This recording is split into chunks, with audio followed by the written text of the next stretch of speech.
Today's tutorial is on the new action set, Magical Light Plus Matte. This action set is really great for bringing out the golden lights and tones that we get, warming up winter photographs. It's just fantastic overall because it has a lot of great paint-on products that you can use that will make your photo beautiful. So today we are going to show you an edit from the amazing Stephanie Newbold photography.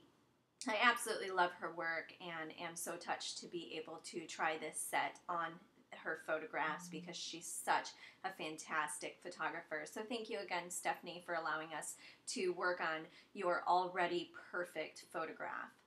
So this image here needs not very much at all. I'm going to show you from start to finish how a workflow would go using this action set. And the first thing you really should do is the perfect exposure. This will just fix anything that you might need a little touch of.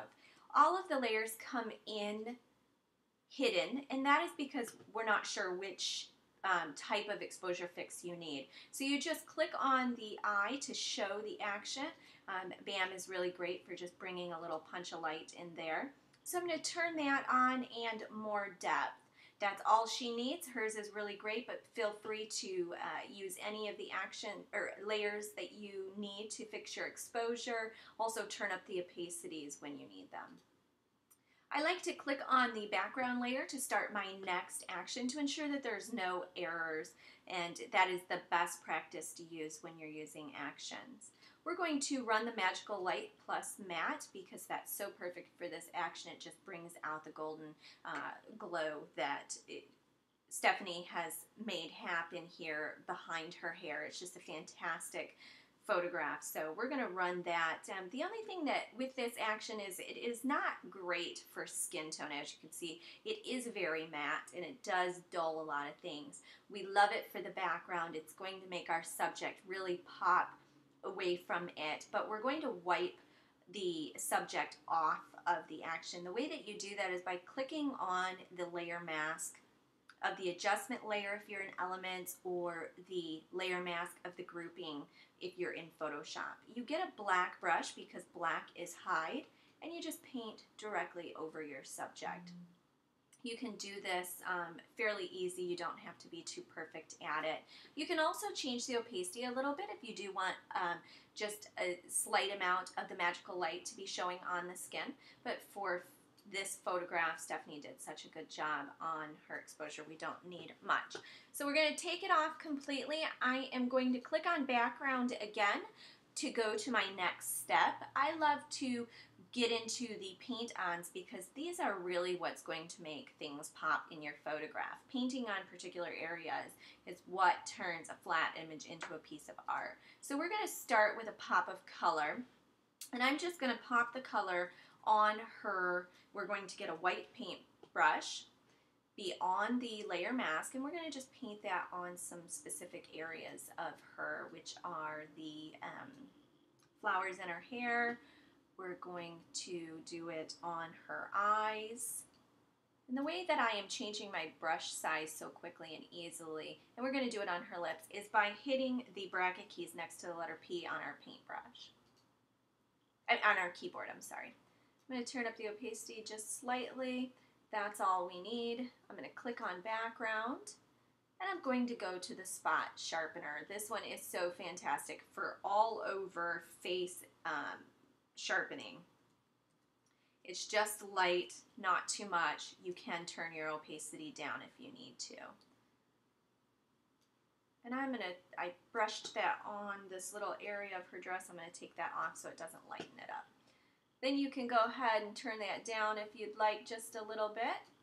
I always like to keep things very light and natural, never overdoing anything. I clicked on the background layer again, and I'm going to move to the background richness.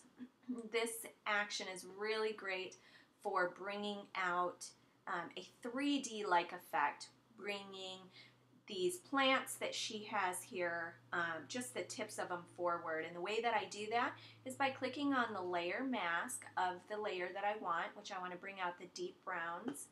And I'm just going to get a white paintbrush because white reveals, and I'm going to paint over the tips of the plants. Again, what that's going to do is bring them forward to your eye. I'm going to also paint over some of them that are in the top. If you get into an area that you don't like, you can just switch back over to a black and paint off. Next, I'm going to use the layer mask of the deep chocolate and go into just a few different areas of the photograph. Again, you don't have to be perfect with this. It just makes some things pop out. Okay, there are a lot of other different richnesses that you can use, and what you can do is paint them on and even turn down their opacity. So if we used this red a little here and there sporadically, what we could then do is turn it down to a very subtle amount. Okay, when we're finished with that, bringing in exactly where we want it, you can see that now it looks like she's standing in between the two different plant features. I'm going to make sure that I have some richness right here. And I'm going to take that.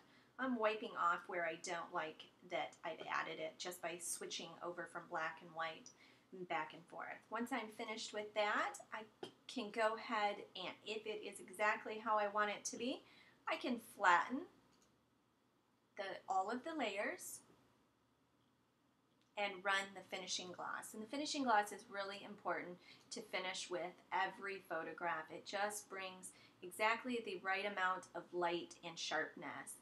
So what I'm going to do for this one, because I have sharpened her, is I'm going to take it off of her face, and I have a black paintbrush, and I am going to just take it off. I don't want to use finishing gloss and a spot sharpener always on the same exact area, and if I do, I turn it down and wipe it off a bit, because over sharpening can really ruin an image. We just want to keep subtle effects.